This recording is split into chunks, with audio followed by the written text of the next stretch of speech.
and welcome to episode, 32 of Abbott and Costello Meet the Podcast. Today we will be discussing Abbott and Costello Meet Captain Kidd. I'm Jerry Shario, and as usual, it is my pleasure to bring to your attention actor, director, writer, playwright, composer, a man who needs no introduction, so that's just what I plan on giving him, Nick Santamaria. Mr. Christian, I'm converting to Mr. Jewish. Fast you swabs. Hey, Jerry, how are you? I'm sorry. I'm doing well, Nick. The question, I guess, is how are you doing? Oh, I'm fine. I should say we're fine. All the voices in my head are fine. A little rattled lately, but still, you know. Yeah. I want to make a quick announcement before we go on with this. Yes. I was alerted that I had forgotten to post Lost in Alaska, episode number 31 of Abbott and Costello Meet the Podcast, on every other platform but YouTube. As of today, that's been fixed. So if you're looking for Lost in Alaska, and who wouldn't be, I have heard more bad things about that movie since we posted this thing. Nobody likes it. Nobody likes Lost in Alaska, including us. Mm-hmm. It really is a sorrowful piece of work. It's just so, like I said, nobody seemed to care, you know? It's like, all of a sudden, it was like, how much money are we making? Oh, $150,000. All right, let's shoot. Do you like the script? No. But I really feel like this one was for the money. You know, it was during that lawsuit with Castle Films and Universal and all that. It may even been in the back of their minds that whole issue might have ended things, you know, with Universal. So I have a feeling they were getting in their licks, you know. Let's make as much as we can before we're away from Universal International. But today, we are talking with Jerry Shario, and I just want to say what a pleasure it is to be here again with you, and I want to ask how you're doing. I'm doing well, sir. I'm doing well. Still adjusting to my 22-year-old son having moved out of the house 2 weeks ago. And quite honestly, I have seen him more in the last 2 weeks than I did when he was living here. He pops in fairly regular. Oh, yeah, I forgot this. Oh, I just wanted to grab. Can I borrow the? So, you know. He's like an annoying neighbor now. He'll be borrowing money soon. Don't worry. Except he has a key. And honestly, I didn't know he sang. I've threatened to change the locks on him once or twice already. So you stay away from that boy's bagels. Anyway, you know, it's all part of the thing. It's all part of the grand show. You know, you have kids, and eventually you have to kick them off the limb. You know, Some of them fly far away. Some are just below you on the lower limb. You know, waiting for the crumbs to fall. And not that you're a crumb, Jerry. That's not my intention. Okay, so we are, before I go any further, let me just get that foot out of my mouth. Hold on. Okay. There we Alrighty. go. Ah, good. Oh, so we're talking about a movie today. And really? Yeah, we are. Change of pace, huh? It is a change of pace. Well, after Lost in Alaska. We welcome any change of pace. This is called Abbott and Costello Meet Captain Kidd. And to be honest with you, when I was a child, these would show up. Jack and the Beanstalk and Captain Kidd would show up maybe once a year on the CBS affiliate in New York. So we didn't see them all that much. So when they showed up, it was quite an occasion. It was, you know, everybody piled around the TV. And when I was younger, of course, Jack and the Beanstalk was more my favorite, you know, of their color films, which was also very special. But now, as I'm older, I like Jack and the Beanstalk. I think it really is a delight. But this one has taken over in my heart of hearts. It is just delightful. It is so funny. I laughed out loud more last night than I have in weeks. Lou does some stuff in this movie, especially when he's working with Laughton, Charles Laughton.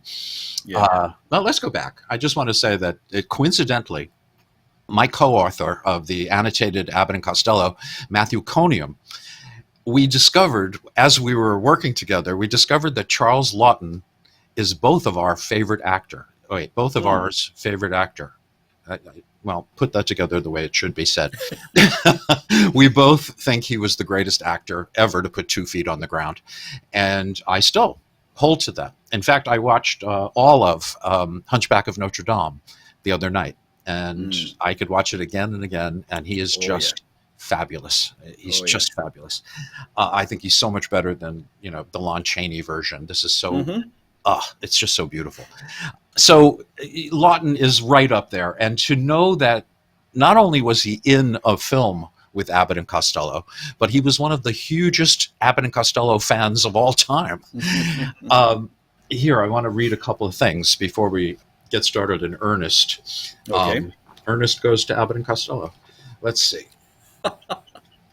He says about Abbott and Costello, very briefly, they can't simply be described as slapstick comedians. They really have great skill, the skill of the funny man who knows how to win an audience's heart.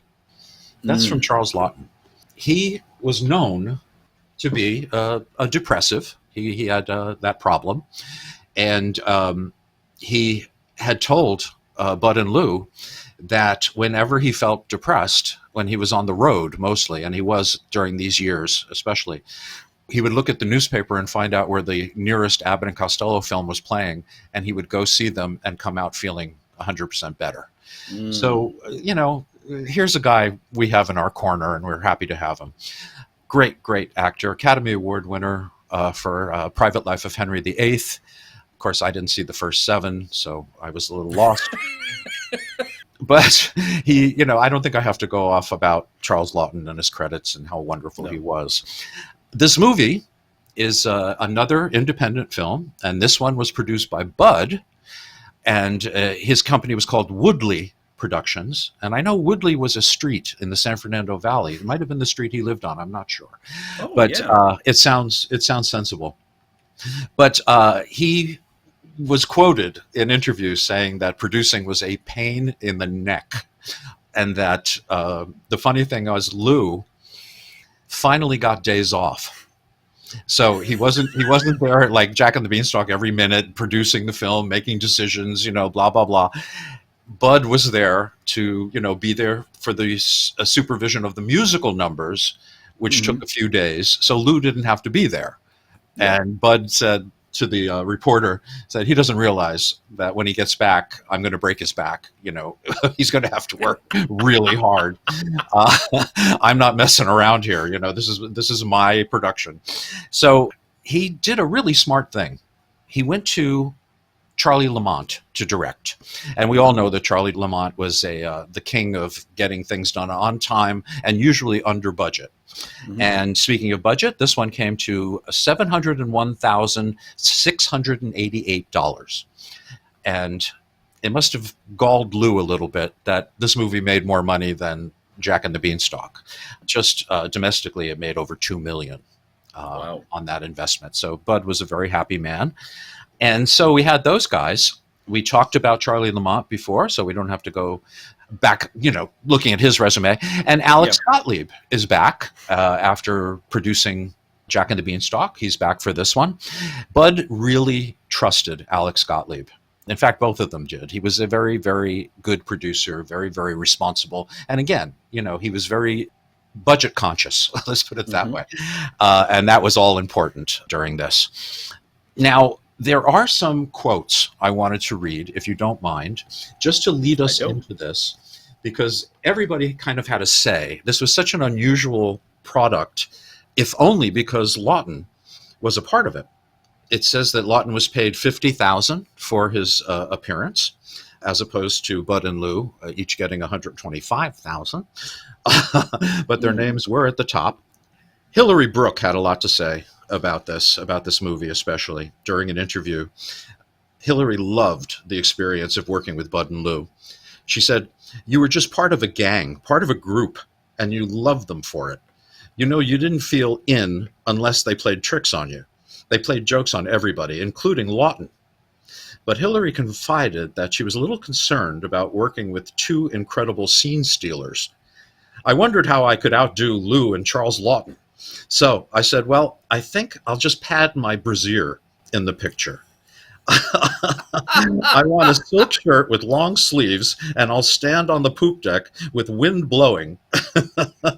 And believe me, she got that attention. That's for sure. Oh, yeah. She looks great in that pirate drag. She really does. Yes. Here's Bud talking.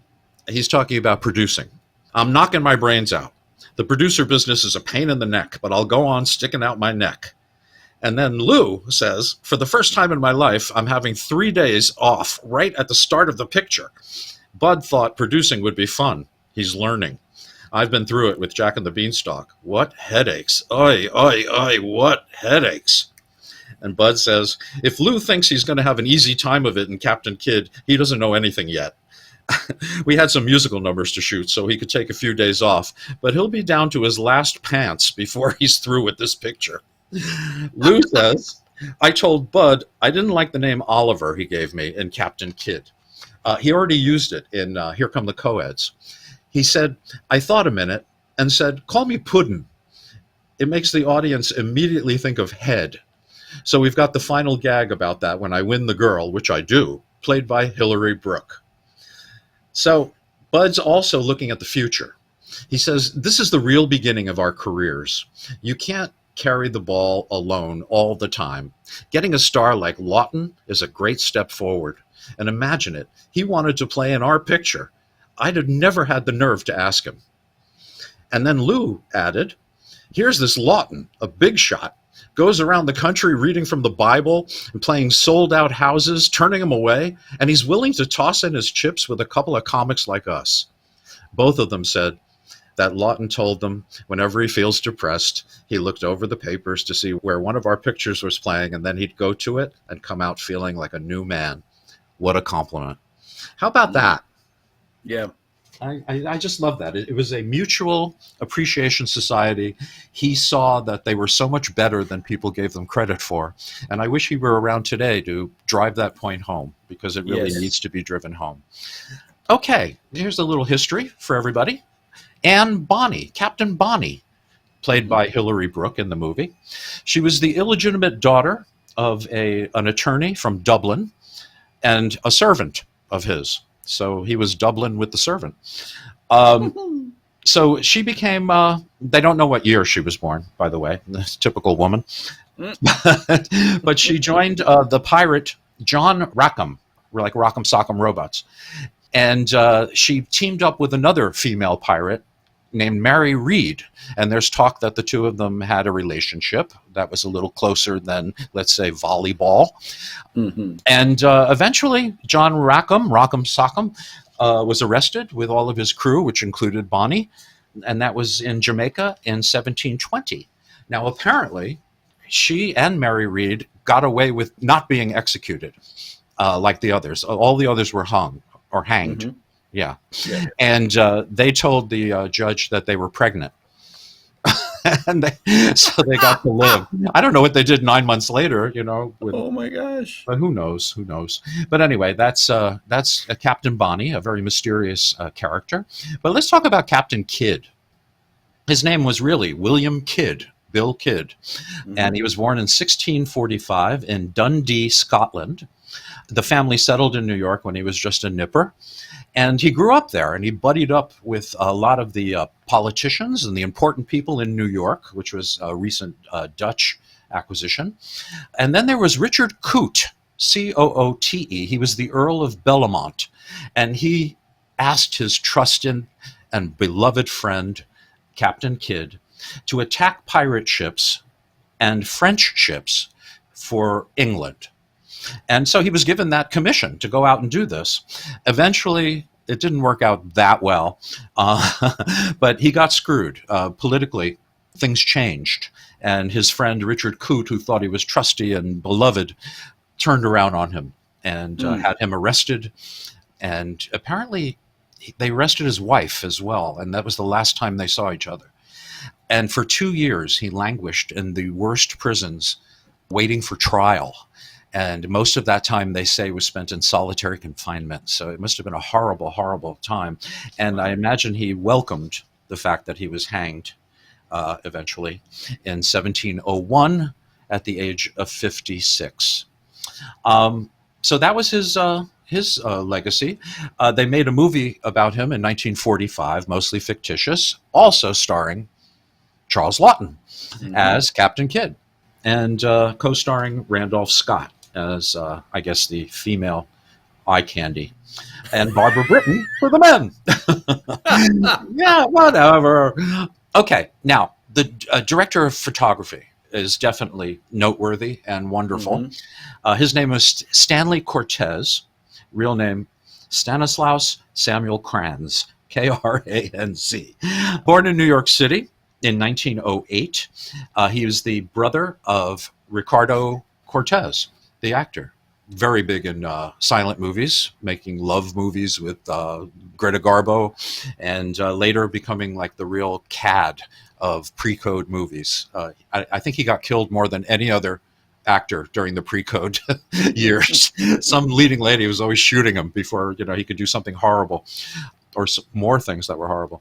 But anyway, he was DP for over 100 films, especially, let's say, Night of the Hunter. Charles Laughton directed, and I'm sure Charles Laughton created a relationship with him while they were shooting this film.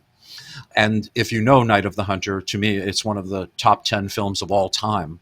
And it is one of the most beautiful black and white films you'll ever see. It's just gorgeous. And Stanley Cortez should have won an Oscar. Actually, Charles Laughton should have won an Oscar as Best Director. But it didn't do well, and he was a very sensitive man, and he never directed another film, much to our loss. He did direct theater, though. So anyway, Stanley Cortez, Night of the Hunter, Three Faces of Eve, although why we want to look at Three Faces of Eve Arden is beyond me. You just need that one, that sarcastic look. For the great Sam Fuller, he directed DP'd Shock Corridor, The Naked Kiss, two great movies. And I told you he was the younger brother of Ricardo Cortez, the subject of a great book by my friend Dale Van Nest, available on Amazon and wherever great books are sold. So that's Stanley Cortez. He passed away in 1997 at the age of 89. And before that, he was fired by, what's his name, the director of Chinatown, Roman Polanski. He didn't like what he was doing, so he fired him, and he hired John Alonzo to finish the movie. Too bad. Before you move on, one of the things I love about this movie is that it looks fantastic. Yes. Sharp, and some things that you never see in Abbott and Costello movies before or again. There's like 3 shots that iris in. There's a wipe that happens. Now, is that all the director of photography, or is that director of the film DP joint? I really think it's the director and the editor. In the editing room, doing optical effects and things like that. You have a good eye, Jerry. Let's put it that way. You're right. But we'll get to that when we get to it. The writer is Howard Dimsdale. Dimsdale. Do you remember Monty Python? Dimsdale. That's the first thing I thought of. For you Monty Python fans. A giant hedgehog coming over the building. Yes. That's right. Yeah, looking for Dimsdale. Oh, that was funny. But anyway, there's very little information about him. He was born in 1914 in Sioux City, Iowa, where most lawyers are from. And, oh boy, no pity laughs, please. And he wrote some stuff in his lifetime before he passed away in 1991. He wrote Captain Scarlet in 1952, the same year he did this movie, and then found himself blacklisted and really took a great break from movies and actually went into television and directed some of our favorite shows, The Bold Ones, Manacle, and also some more movies in the late 50s. He did The Sheriff of Fractured Jaw, a movie made in England, a Western made in England with Jane Mansfield and Kenneth More. Why you would need more of Jane Mansfield is beyond me. But he also wrote on Abbott and Costello Meet Dr. Jekyll and Mr. Hyde. He wrote on Martin and Lewis's second film, My Friend Irma Goes West, which I like better than My Friend Irma. And probably because there's more Jerry Lewis. And also Air Raid Wardens. He came up with part of the treatment for that. And boy, Not exactly a great credit, I would say. But yeah, that's our friend Howard. And then, of course, I just want to mention very briefly the guy who wrote the score for this film, because he also wrote the theme song for the Abbott and Costello show first season and our theme song for our podcast. And his name is Raoul Krashauer. Kraushaaar. There's two A's there. Krashauer. Raoul Krashauer. It actually sounds like a crash from an hour ago. He was born in 1908 in Paris, France. Ooh la la, je vous aime quoi, je l'aime tellement fort, je l'aime save. And he passed away in 2001 in Pompano Beach, Florida, which is like 2 hours from me. Yeah, I guess he retired there. Weird for a guy who worked out of, the West Coast. Yeah. The family, when he was 2 years old, the whole family settled in New York from France. His father took up a job teaching arrogance and surrendering, along with the French language. No, I'm kidding. He scored a lot of low-budget films, lots of Westerns. He did Bride of the Gorilla with Barbara Payton and Raymond Burr. He wrote the score for Jack and the Beanstalk, and not the songs. I'm talking about the score. Right. He did 30-Foot Bride of Candy Rock. Lou obviously liked him and worked with him. And he wrote one of my favorite theme songs for a TV show, and it was the old Lassie show. Do you remember that beautiful lilting la da dum la da da la dum la da da? Yeah, it used to make me cry when I was little. Anyway, I should never peel onions while watching a show about a dog. But anyway, he also did two movies that I saw as a double feature when I was a child. I must have been 7 years old. And these are two of the worst films I ever sat through. Yeah. Ready? Jesse James Meets Frankenstein's Daughter. Yep. And Billy the Kid versus Dracula. Oh, my goodness. And then Dracula was played by John Carradine, who was in between 90 movies. Both of those were 1966, by the way.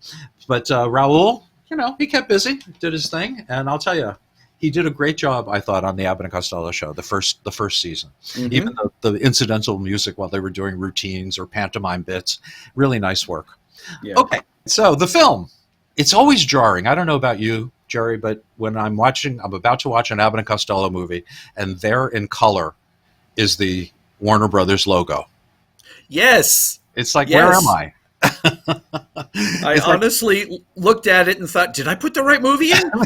It's like an alternate universe, But I want to say about the color in this one, it could have been Technicolor. That's how good the color is in this film. They were smart to use it, honestly, because it's held up really well, and it really does look like a more expensive version of color. So really nice there. And I love the whole opening with the treasure chest opening up, and he moves the jewels, the hand moves the jewels, and you see Woodley Productions like it's supposed to be something. And, and then we get into, I'll tell you the truth, the music in this movie, written also by the guys who wrote the songs for Jack and the Beanstalk. I love all the songs except the ones that Fran Warren sings. The ballads are just awful. But the pirate songs, sorry, I love them. I can't get them out of my head. And I think there's 3 of them. I also like the solo he does. We'll get to that, Bill Shirley.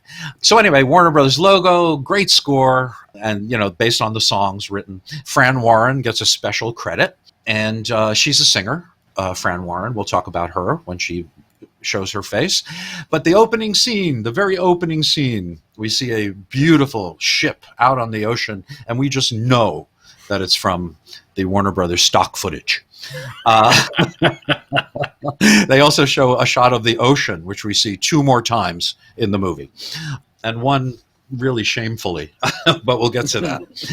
The opening song that the pirates are singing at the very beginning, I have to tell you, this was released on December 27th, 1952. So it was a Christmas release.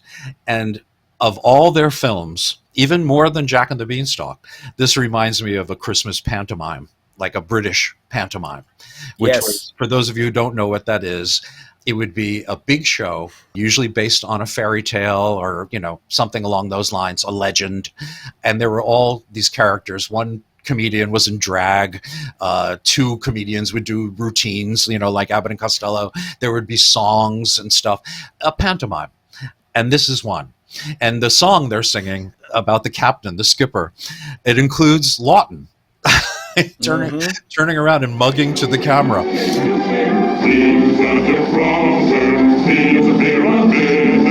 Happy to have you meet Captain Kidd. He's weighed us down with bags of gold, crossed our paths with silver. What now we must prefer to hold? What would be one and me holding the It's just fantastic. And I have to say about Leif Erikson, who plays Morgan, the first mate. Yep. I'm not going to go into his history because he's in Pardon My Sarong, and you could always go back to that episode and find out about Leif Erikson. But he sings every song out of the side of his mouth. I don't know if you noticed, but I think his voice was dubbed. He can sing. And he sang in early musicals in the 30s, but it didn't sound like, like he's singing in this movie. But he's singing out of the side of his mouth, the right side of his mouth, and it should sound like Georgie Jessel, but he's coming out like this, and he's talking like that. It's very strange. But he's terrific. He's large. He's a pirate. He's fantastic. He's got this great scar on his face, so I related to him. So after the song, where we introduce the skipper, who is Captain Kidd, looking very, this is not a political statement, looking very Trump-like, if you notice. If you see him standing up there on the deck, with his, that look on his face, it's very, very Trumpian. But I'm not going to say anything bad, right? But anyway, I have it here. Laughton, Trump-like. All right, so then at the end of the song, they notice that they are coming upon land. And right away, they all start saying, women, women, women. And even Captain Kidd. Now, Charles Laughton was a known homosexual. And it just seemed interesting to me that his women, his delivery was almost like disgusted. Women, women, like that. Everyone else is smiling and jumping and, throwing babies. And he's a women. I'm sure Elsa Lanchester thought a lot about that. Aww. But anyway, Harry Wilson gets the punchline, though. Ugly Harry Wilson. Women! He does that thing with his lips. I can't even do it. But anyway, my implants will fly out and break the screen. But anyway, this is one of those transitions that I wanted to talk about because this is so weird. This whole thing is weird. Okay. Now, follow me. If you're going to watch the movie after this, watch this closely. Everyone says on the ship, women, women, women. And then Harry Wilson, women, blah, blah, blah, blah, blah. And then it cuts immediately. There's no transition. There's no wipe. There's no fade. Nothing. Mm-hmm. It cuts right to land. They're already there. And the women are screaming and running around. It's as if they cut out a transition. You know what I mean? They went, it's almost modern because it's just a quick cut. Okay. And the editing in this scene is like, there will be a shot of like say Leif Erikson. There's a shot of him for like 2 seconds. It's not even establishing. It's not even, you hardly know who it is. You know what I mean? Mm-hmm. And they're doing this all through this scene. It's really weird. And it looks like they cut out stuff. The movie's only 70 minutes. It's a little over an hour. So I'm sure they cut stuff on land there. But what I liked was the gag with Bud. Yes! Great way to see. Bud finally gets a great intro. No coincidence that he was the producer, but he's hugging this beautiful woman, and while her face is away from him, Joe Kirk, Lou's brother-in-law, comes around a corner and gives her like a full kiss on the lips. And Bud doesn't see it because he's hugging her and his face is facing the wrong way. So that happens twice, and then, when Bud is called away, she eventually goes with Joe. But anyway, there's a running gag in this movie, and it's not that I discovered it for the first time watching it last night, but it just hit me that I did notice this before, but I never mentioned it. The barrels. It's a running gag. Yes. Lou is always in a barrel, and it's always exploded or broken or whatever, and he's always discovered in a barrel. Very strange. He's also referred to as barrel-like later in the movie. They said it looks like they're waving a white flag, and it looks like it's spread across a barrel, and it's Lou. It's Lou's rear end. So Lou makes his appearance as Leif Erikson. There's lots of fighting. It reminds me of Pirates of the Caribbean in Disneyland. You know, the ride. Yeah. It's almost exactly that. The women are running around screaming. The guys are grabbing them and pulling them into buildings and this and that. It's all debauchery and craziness. And then Leif Erikson's in a fight. So he picks up this barrel and he throws it, and it crashes against a wall across the street. And who should fall out of it but Lou? Their names, Abbott's name is Rocky in this one. How about that? Rocky. And Lou, he objected to being called Oliver again, as I read in that interview. So he suggested Puddin', and his last name is revealed to be Head at the end of the movie, which is something we loved as kids. So Lou is introduced. Bud goes over to help him up, and they do something very atypical. I think it was A Hard Day's Night, where Ringo does this gag. He puts his coat down over a puddle so a woman can cross, and she falls into the puddle, completely. This was done in silent films, and it's ad nauseum. It's everybody did it, but this was done beautifully. It's done as a pantomime, right? They look so elegant doing it. And Bud is just mimicking whatever Lou is doing with the bowing and the hand kissing and all this stuff. Yes. And it's predictable, what's going to happen, but it's the approach. It's the way they do it. And to me, it's my favorite version of this gag. It really is. Isn't it great? It really is so well done. As you say, they bow in unison every time. Uh-huh. And then when the woman finally does end up to her waist in the mud puddle, they do that final bow, and that's when they break it and run for the hills. They run like kids who just hit a baseball through a window. They run away. I thought they did a great version of that. Yeah, definitely. The other thing that made me laugh out loud, as they're walking, Bud is yelling at him as usual. Why do you get involved with these women all the time? Yeah, you're always getting in trouble. And all of a sudden, Fran Warren, who is Lady Jane in this movie, she's up in a second-story window, and she's talking to them. Hello, excuse me, hello, like that. And Lou is wasn't looking at Bud at the time, and turned around to him and said, "What happened to your voice? Why are you talking like that?" It got me. I don't know if you've noticed, but really, Lou is so funny in this movie. He's just so funny. It's like, this is our movie. I'm going to make it the best it can be, after Lost in Alaska. But anyway, I love that. So here's the main crux of what's going on in this movie. Lady Jane is in love with Bruce. Bruce is a singer at the Death's Head Tavern. Death's Head Tavern. That's hard to say with a mouthful of crackers. But he sings there. And she is in love with him, and she has a love note for him. And it's in one of those little tubes. You roll up the paper, and you put it in the tube, and you put the top of the tube on. Well, she throws it to Lou, who catches it in the wrong hand, which I've been doing since I'm a little kid. Always gets a laugh. But he reads a little of it. My darling, darling, darling, I love you so, blah, blah, blah. That comes into play many times during this film. So they go to work. They work at the Death's Head Tavern as waiters. And they say, we know, Bruce, we'll give him your letter. And then you cut to Bruce's song. And this is a song I like. Girls are fun. Why pick one to be your wife? Great to be wild and free. Me for a bachelor's life. A bachelor's life. A bachelor's life. Oh, how I love a bachelor's life. But marriage, of course, I greatly endorse. If I can live a bachelor's life. I know it's not, it's sung by one of the young lovers, but I got to tell you, Bill Shirley, he's got a real goofy Dick Powell thing about him. I don't know if you noticed that. Huh. It's kind of a goofy, boyish, kind of charming in a way. Yeah. I liked him. I wasn't crazy about her, but I really liked him. I thought he was a lot of fun.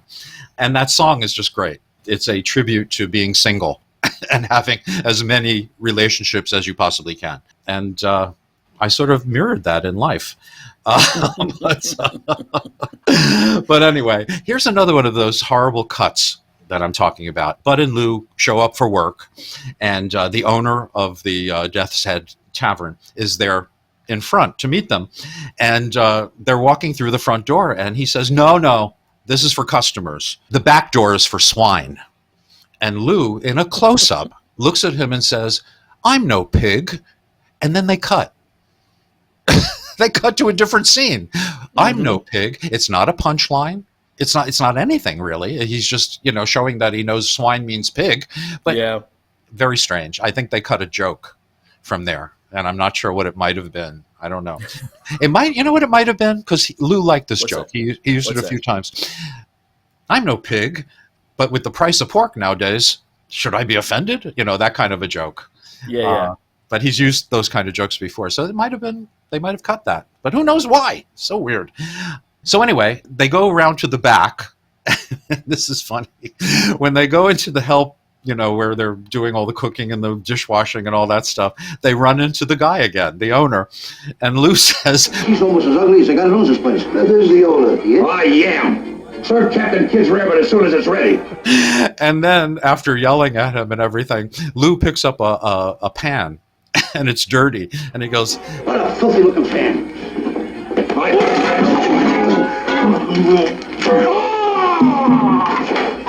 So you've got that funny stuff going on. But then we find out that Captain Kidd is having a clandestine meeting with Captain Bonnie. Anne Bonnie is her name. And they don't trust each other. They don't like each other. They're two pirates from the bounding Maine. It might have been Massachusetts. I'm not sure. But they are I got that one on sale.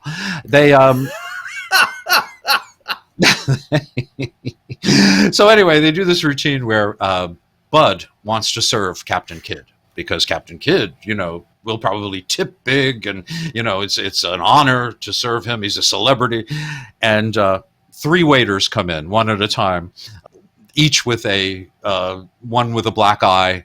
Oh, I spilled water and he punched me in the eye. Another one with a cut hand from a knife because something wasn't hot enough or something.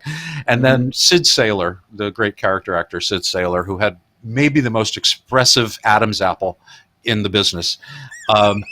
Honest to God, it just goes up and down. It's amazing. But anyway, he comes out and he's holding his mouth. And Lou runs up to him and says, wait a minute, did you wait on Captain Kidd too? No black eyes? No bruises? No broken legs? No teeth. So it turns out that Bud, big-hearted Bud, says to Lou, I don't know why I'm so generous to you, but you can go ahead and serve Captain Kidd. And Lou does a take that they heard in Lancaster, Pennsylvania. But so he has to go in. And when Lou asks him, why me? Why do I have to go in? Well, think about it. If I go and I'm incapacitated, I won't be able to visit you in the hospital. Oh, okay. I never think about that. I never think about, what a nice guy you are. But, I'll be here to visit you in the hospital. So Lou has to serve Captain Kidd, the violent, deadly Captain Kidd. Now, he does something that he did in Jack and the Beanstalk, which made me laugh out loud. When he spills the wine on the table and he starts scraping it from the table back into the glass. Yes! And if only for Charles Laughton's, reaction alone, it was just fantastic. I love this scene. He takes the wine from Lou and then kicks him out of the room. And he crashes into the waiter with the tray. Great stuff, just great stuff. And this also from Laughton. I hate fat men. And Hillary says, you're fat. And he goes, I hate myself. But then Lou comes in and he's got the Welsh rarebit that they ordered, a meal I only had once, and I to this day I wonder why I ordered it. It's like drinking cheese. Why would you want to drink cheese? I don't get it. Anyway, so they have the Welsh rarebit, and before he went in to do this serving thing, Bud got his attention, admonishing him of, you be careful with Captain Kidd because he's Charles Laughton, he won an Oscar. And the soap, which is up on a shelf, gets knocked off and into the Welsh rarebit. So it is Welsh out of ivory rarebit. Okay, so Lou is there, and they're all tasting it, and they all have that horrible reaction. First, Laughton ruins a joke, I think. A joke that was first said by Joan Davis in Hold That Ghost. Just like Mother used to make, it stinks. He read it, he gave it far too much, and I think he killed the joke.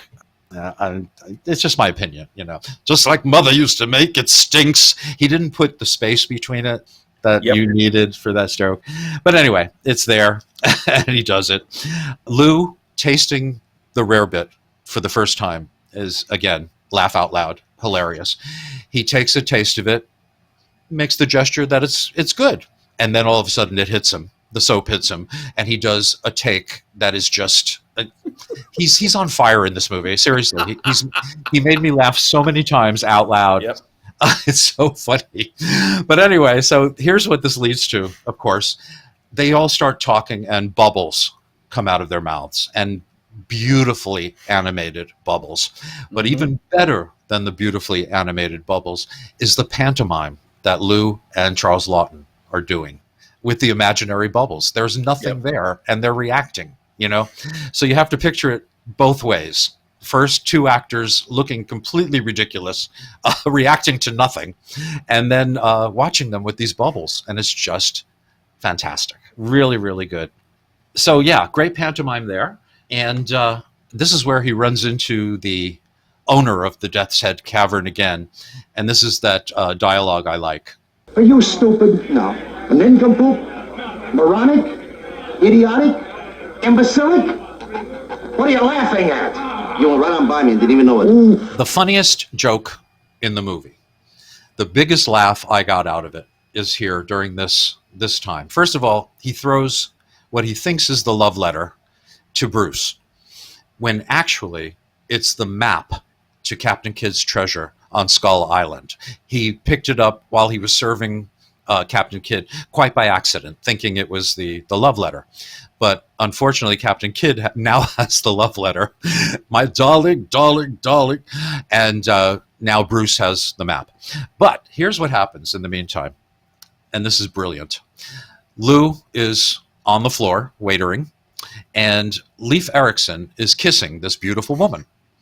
And the beautiful woman turns to Lou and says, I'll have another, meaning a drink. Lou thinks she means a kiss because she was just kissing Leif Erikson. I'll have another. So he shrugs his shoulder and he leans down and he gives her a big kiss. And before he says to Leif Erikson, is it okay? And he says, sure, give her all she wants. So Lou is like, okay. And he gives her that big kiss. And then Leif Erikson, who wasn't looking at all, says, how about me? And that's the part that got me.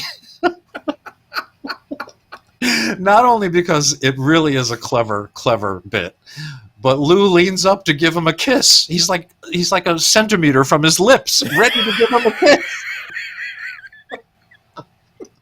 And of course, he gets pushed into another table, causing havoc.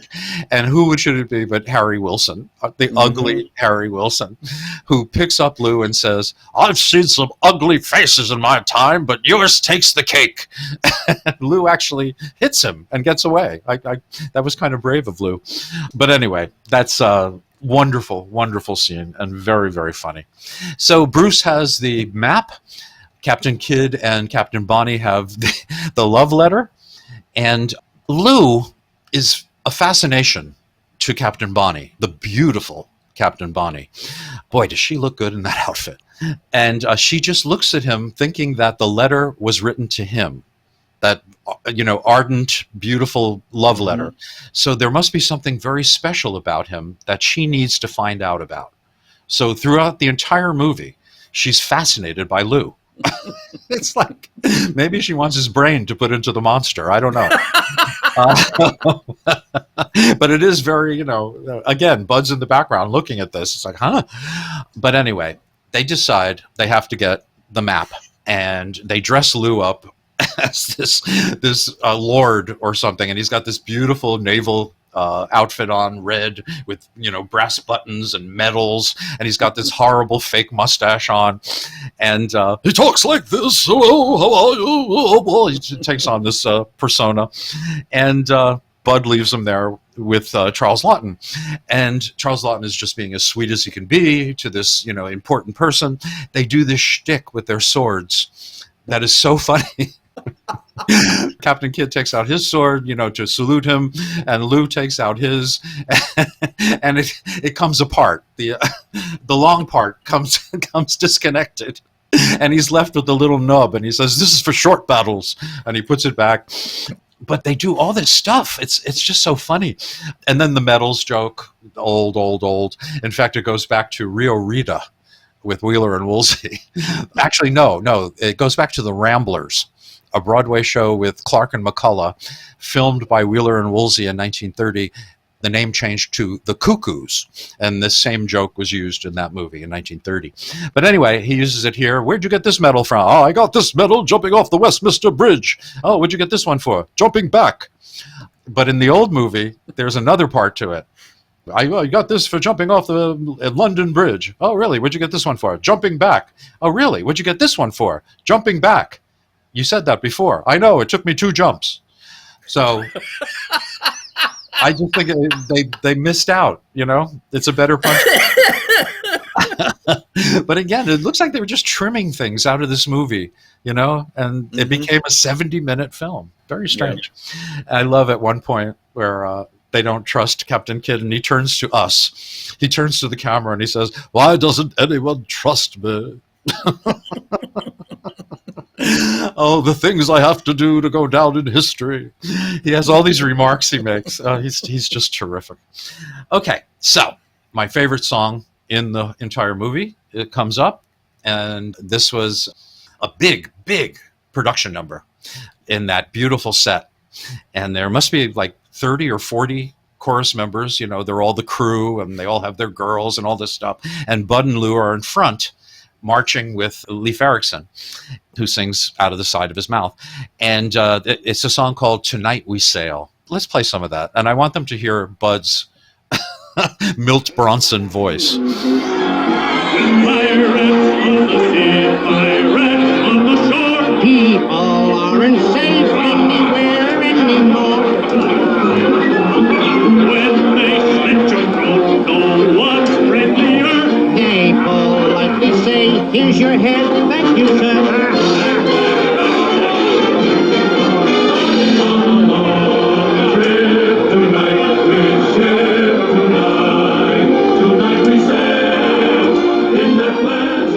So again, nobody watched Jack and the Beanstalk to see how ridiculous Milt Bronson's voice looked coming out of Bud Abbott.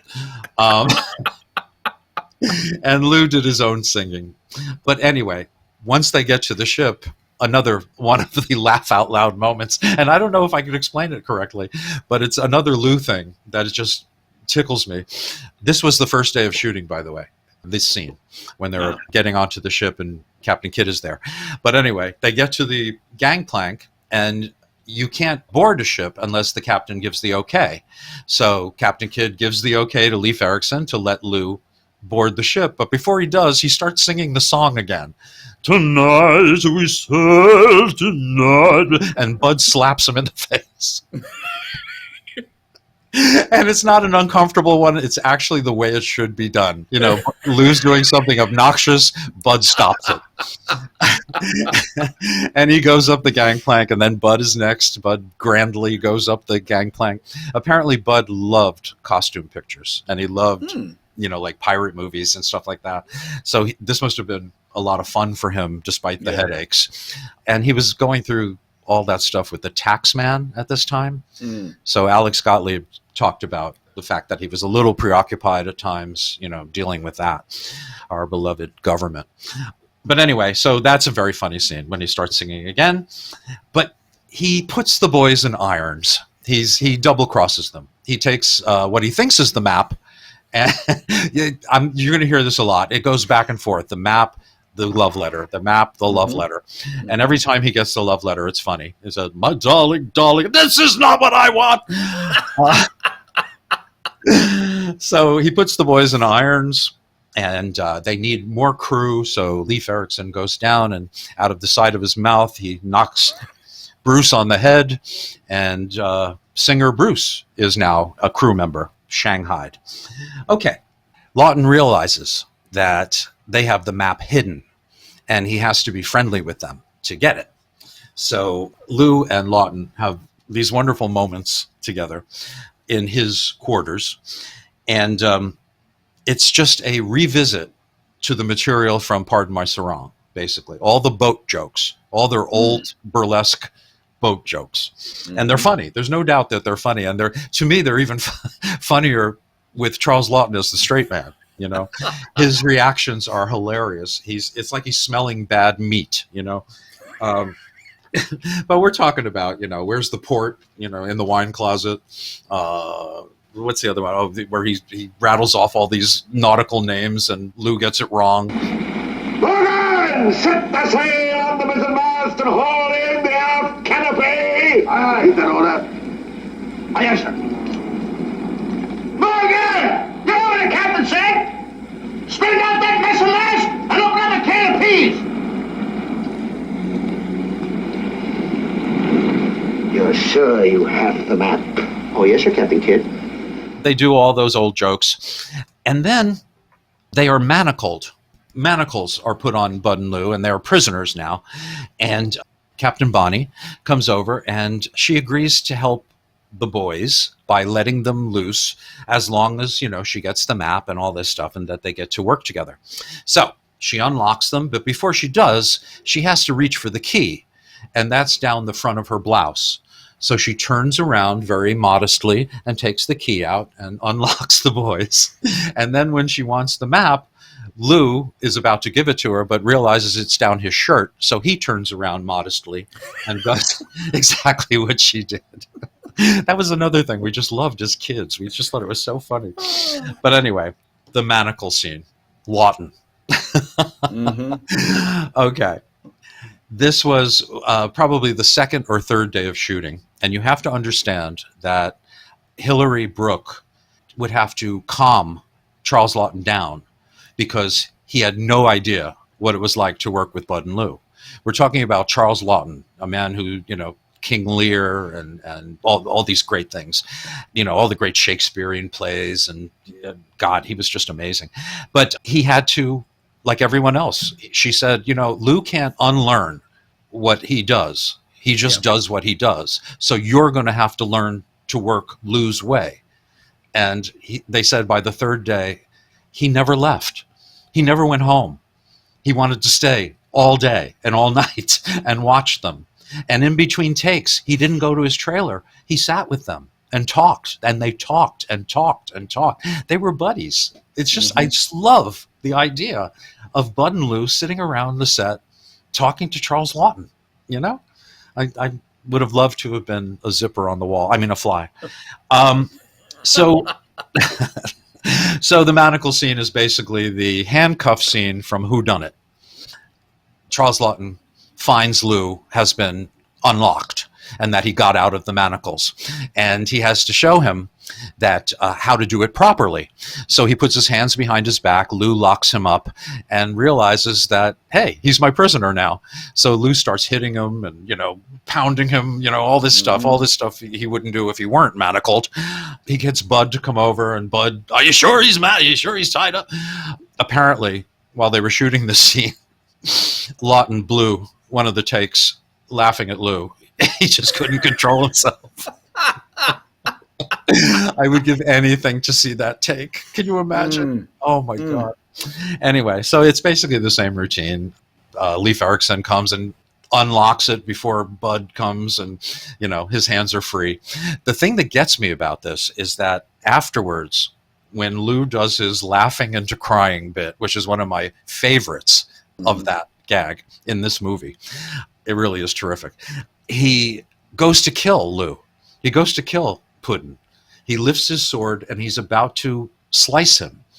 And that's when you realize that this guy's just as deadly as the Frankenstein monster, the Dr. Jekyll and Mr. Hyde, any of the monsters they meet. He's just as monstrous. He was ready to kill him. But what saves them is that they come across another ship and they're going to obliterate it and steal its cargo. And it just so happens that Lady Jane is on that ship, and they take her prisoner. They take her as a hostage. So Lady Jane is there, and Bill Shirley, Bruce, is there. So the two lovers are together, which means we have some tough going in ballad land. Some of the songs that take away a little bit from this movie. Yep.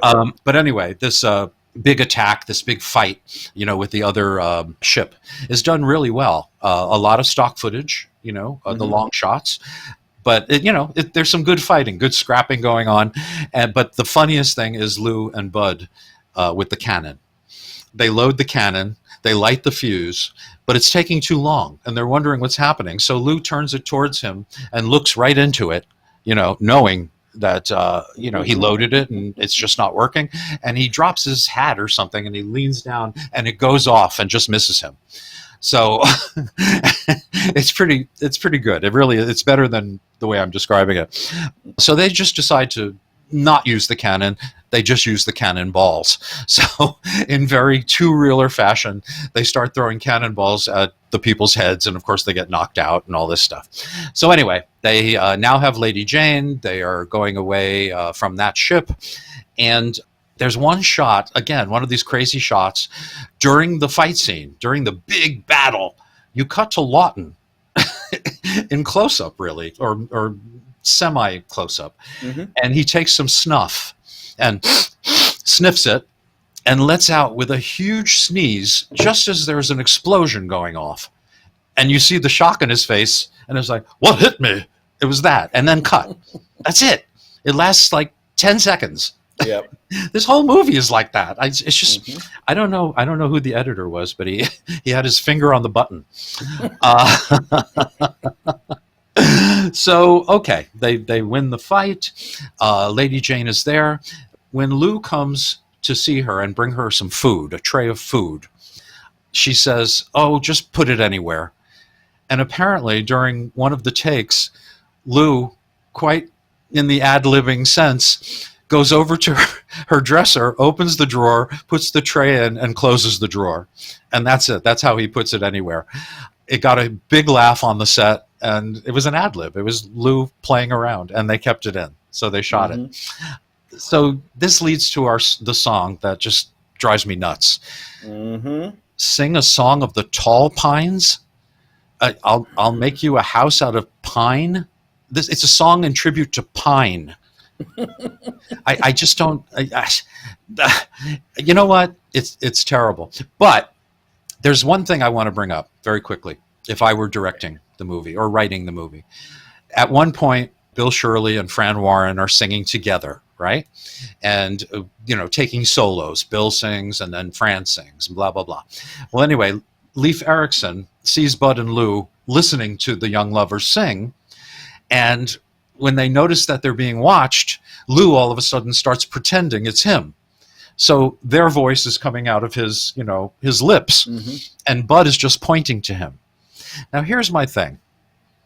There were two people singing. There were two people standing there listening. Why didn't Bud learn the song and take over the boy's part, and Lou could have done the woman's part, and it would have been 10 times as funny? Sorry, they missed the boat there. And again, It's like, Bud, get him involved. They're a team. Anyway, I just think it would have been a lot better. But interestingly also, and I laughed at this too, was the fact that while the lovers were singing, and you heard them loud and clear on the soundtrack, you cut to Leif Erikson looking like he just sucked on an age-old lemon, And I mean, he looks disgusted. And then you cut to Hillary, who looks worse. She's like, ugh. Are they commenting on the lovers? Or did they notice Lou sing? I don't know. I don't know what it is, but I think it's funny because they reflect what we're feeling. Yeah. After the song, I call this, I wrote it down, slapstick heaven. Lou falls into the hallway where all the cabins are. And he does this amazing trip and then somersaults down the hallway. Now, I think that's the stuntman, but he somersaults down the hallway, and then it's him, and he gets up, he brushes himself off, and he goes to lean on a door, and the door is open. He doesn't know it. And he falls into Captain Bonnie's quarters. So, and he does this incredible fall. And so she gets him up and she says something like, when I first met you, I wanted to kill you. But after reading this letter, I want to kiss you. So she grabs him and gives him this enormous kiss, breaks away, and Captain Bonnie faints dead away from Lou's magic kiss. And he immediately responds by turning around and walking right into the wall. And it's one of his best. And it's not so much about the actual act of walking into the wall, it's the timing. It's a brilliant comedian's sense of timing. It's just wonderful. So that's one of my favorite scenes, and it's all slapstick. So now, before they get to Skull Island, they have to search the captain's cabin for the map. He has the map now. Okay, so they're in the captain's cabin, and they're looking around, and there's a big painting of Captain Kidd that wasn't there before, but it's there now. And it looks just like him. And they do this whole thing with the porthole, which is like a window you have to lift. And, you look out into the ocean, right? Every time Lou opens the window, he gets hit with this enormous spray of water. It's very funny. So he closes the window and goes to Bud, and Bud's like, how did you get so wet? What are you doing? So anyway, he does it again, and he gets hit with the water, and finally he has Bud come over to try it, and of course nothing happens to Bud. And then Lou tries it again, and he gets hit with the water again. So he's looking around, and he opens up this little drawer by the captain's desk, and there's the map. And again, he does this incredible take when he realizes it's the map. And he all of a sudden turns into Lou, who can't talk. Like when he sees Dracula or whatever. That whole thing, when he finds the map. And it's kind of fun. It's kind of nostalgic to see him do that. So they find the map, and Bud says, okay, now I want you to memorize it and then eat it. Bud's thinking. And Lou says, oh, don't worry, I have a photocell mind. A photocell? On Captain Kidd's ship in 1685 or whatever it is. Yep. Yeah, a photocell. So, anyway, so Lou eats the map, and he's got the hiccups as he's eating it, and he ad-libs. Actually, a pretty clever joke. He's and he goes, oh, that must be one of the rocks on the island. It's the map of Skull Island. So anyway, he has to be nice to them again because Lou is the only person who has an image of the map, and it's in his mind, so they can't kill the boys. But before he leaves, Bud promises him that he could draw a mustache on Captain Kidd's painting. And he starts to do it, and all of a sudden the painting slides away like magic, and there's the real Captain Kidd with the exact same background as the painting. Now we have to, realize that this is a comedy, sort of a fantasy. It's a little weird, but anyway, Lou goes to draw on the real Captain Kidd's face, but he grabs the chalk just in time and does it to Lou. So Lou's got this pink mustache and beard and a little dot on his nose, and Captain Kidd goes over and takes a breath of air. He lifts the window, the one that had all the water, takes a breath of air, and of course nothing happens. Lou goes over to try it again, and he gets hit with the water. Okay, and the captain is hysterical. He just loves it. Ha, ha, ha, yes, oh, look what happened to you. And he walks over to the door to his cabin, which leads out into the hallway, and gets hit by the water. Now, you couldn't ask for a better punchline, because it's the same intensity that the water hits Lou from the window. And how the hell did this water get into the hallway? It's absurd, and it truly, really is the best punchline you could possibly get. So they're finally at Skull Island, and they're getting closer to the treasure, and I love that they're singing. The pirates are singing like a choir almost while they're rowing into Skull Island, for all their debauchery and, looking for the treasure. But it's really a good song. I mean, play a little bit of the song. Renegade from Liverpool, as away we go. With all of the grub that's in the hold, the grub that they serve is 2 months old. To make matters worse, they serve it cold. Away I-go. And the bells of Amsterdam, and the darlings of Bordeaux had beautiful girls for company, but after a month or so at sea, the ugliest ones look good to me. Away I-go. I'll leave the mighty ocean to my many heirs. He's got a lot to know, and let them all remember that I drank my cares away.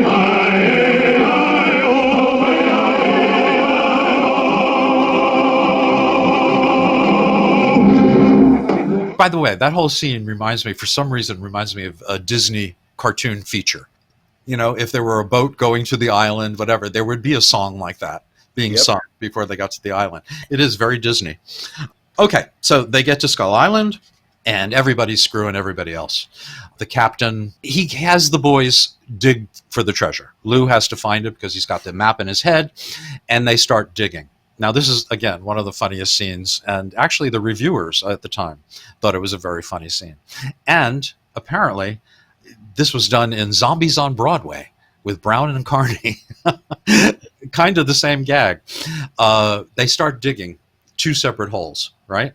And Lou is putting his dirt into Bud's hole without realizing it. So Bud's never making any progress. And he looks over and he says, "What are you doing? You're putting the dirt in let's switch places." So they switch places.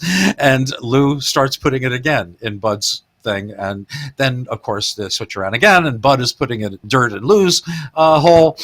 But anyway, it's very funny because they keep cutting to Laughton reacting. And he looks disgusted. He's just like, these 2 morons that I have to trust. But anyway, they get to the point where you hear the clunk, and Lou comes up with a skull. And he starts doing Hamlet. "Alas, poor Yorick, I knew him, Horatio, blah, blah, blah." And Laughton says, "That's the wrong play." Again, stepping out. But the funny thing is, that gag was suggested by Laughton on the set as they were working.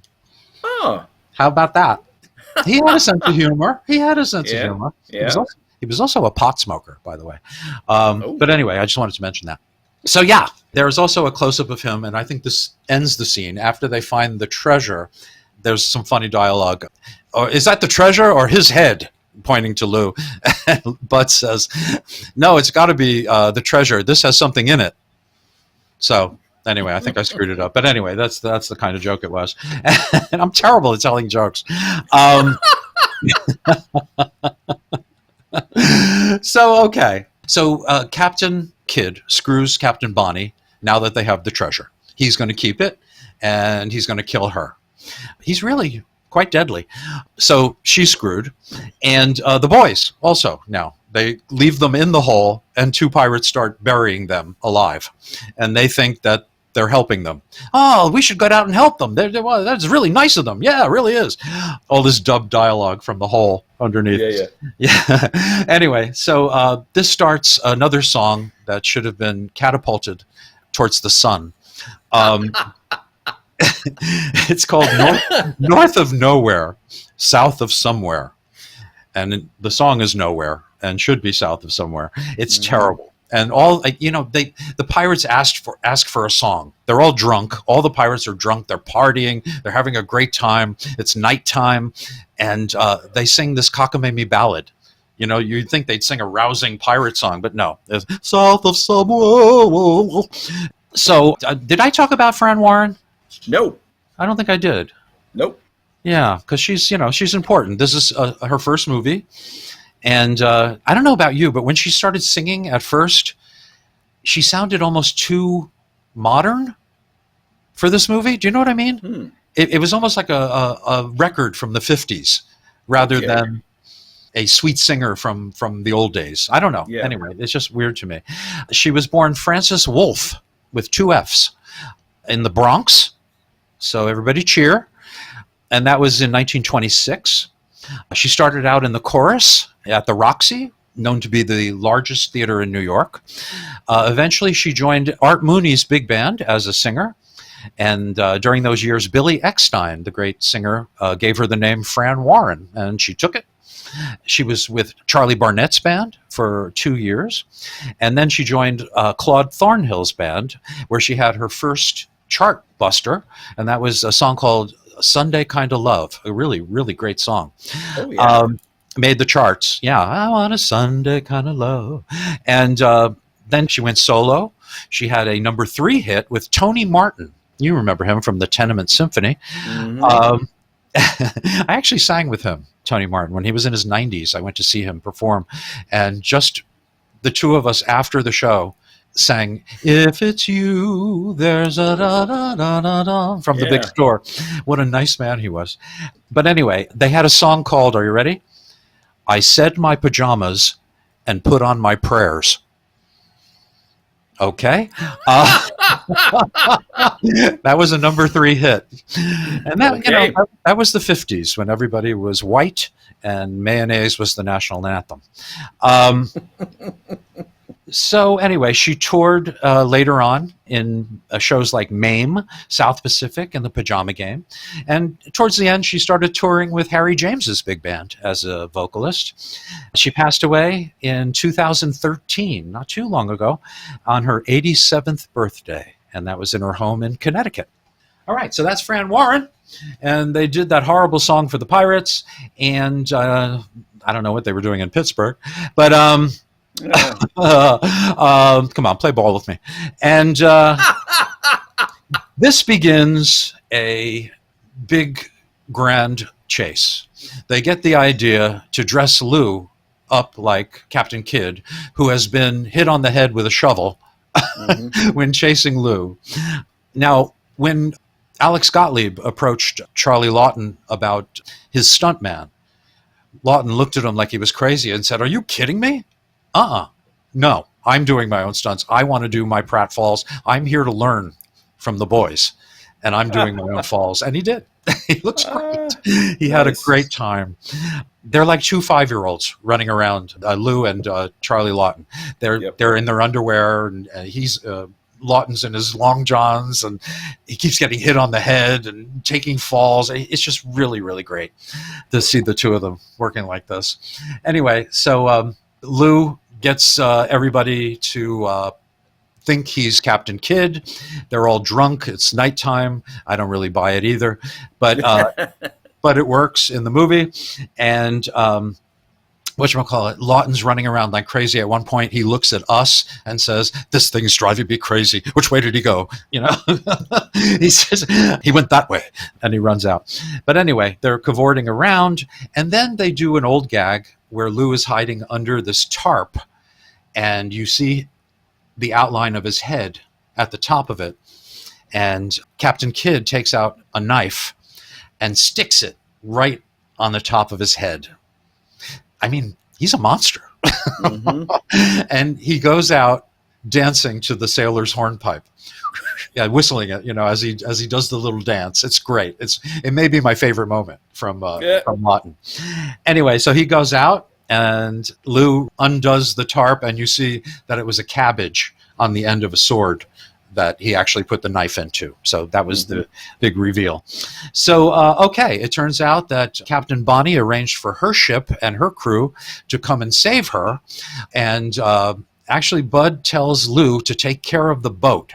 And I'm thinking, he couldn't untie the boat in Lost in Alaska. And he couldn't untie the boat in Abbott and Costello Meet Frankenstein. What was Bud thinking? The man cannot untie a boat. So while he's doing that, her ship and her crew sees who he thinks is Captain Kidd, because Lou is still dressed like Captain Kidd. So they start firing at him. Now, at this point, I write about this in the book, Captain Bonnie is holding a torch, and she's waving it to her boat, which is out to sea. And Bud comes running into the scene, just as the torch is heading right for his face. And Bud managed to move away at the last second and continue with the scene. But boy, oh boy, that came really, really close. You should take a look at that, guys, if you want to see. It's really something. So anyway, it turns out that they're all saved. Leif Erikson becomes the second mate. And of course, Lou is made the captain of the ship. And they sing the song. They reprise the song from the beginning. We owe it to the skipper. And you see Lou kind of doing Charles Laughton with the fat cheeks, And then he points over, and there's Captain Kidd hanging upside down from the yardarm for the entire journey. And they cut to a close-up of him yelling, "Morgan!" Right? Who was Leif Erikson. Now, that was not the original ending. And why they changed this, I will never know. And I'll never forgive them. But apparently, if you look closely, he's saying, "Hey, Abbott," which would have been a much funnier ending. But it's Morgan, and Lou is the captain, and everybody's singing, and that is the end of Abbott and Costello Meet Captain Kidd. And it is a favorite. It's a special favorite of mine. You know, it may not be the greatest script in the world, and there are a few flubs, but to see Charles Laughton, my all-time favorite actor, working with two of my all-time favorite comedians is just, it's a blessing. I look at it as a blessing. There are certain things I look at in my show business, my classic showbiz life.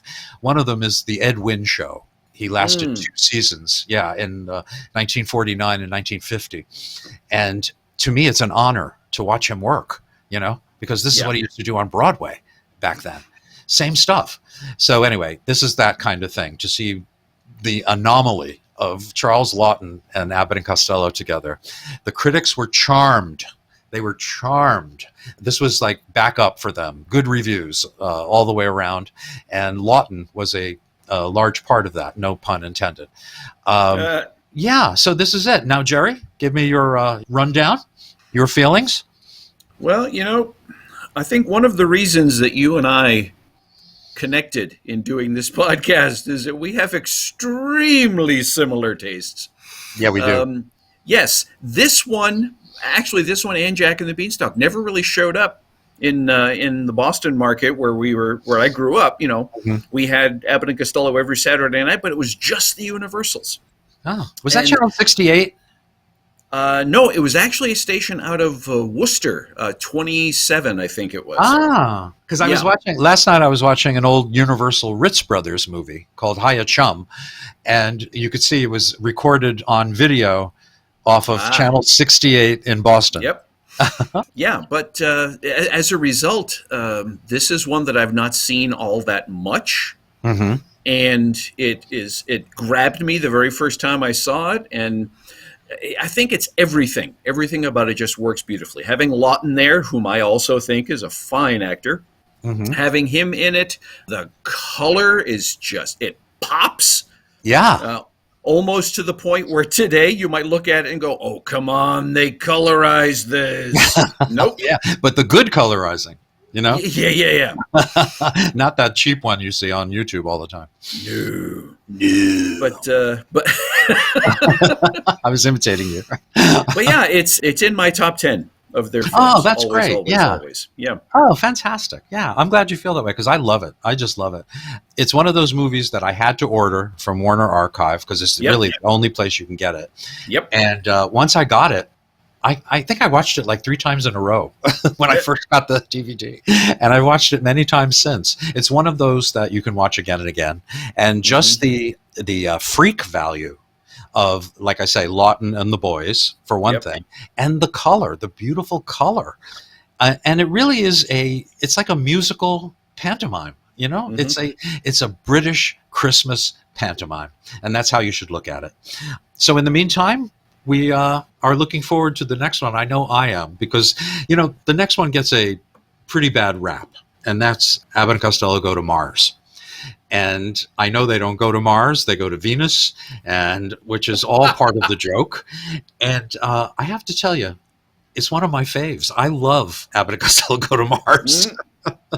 And I'm going to watch it again and try to prove to you that it is worth watching and worth enjoying.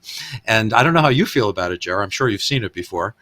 Oh yeah, a number of times, and it's got a lot of things about it that I enjoy. Let's put it that way. I don't want to go too deep into it because that's next episode.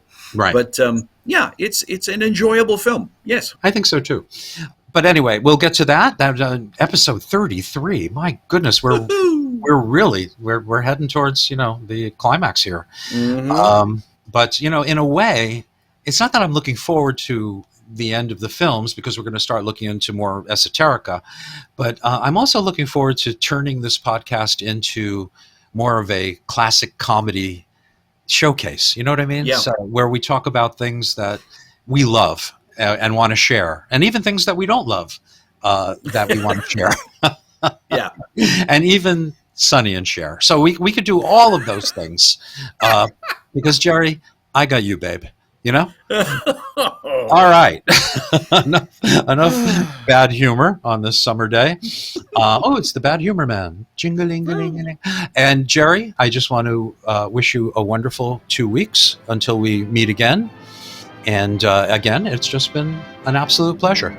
Always, always. Yes, same to you, my friend. Thank you. Okay, gang, get a hold of Abbott and Costello, Meet Captain Kidd. Give it a watch, and only when it's retiring, okay? Because that's when you give things a watch. Okay, on that note, goodbye, everybody.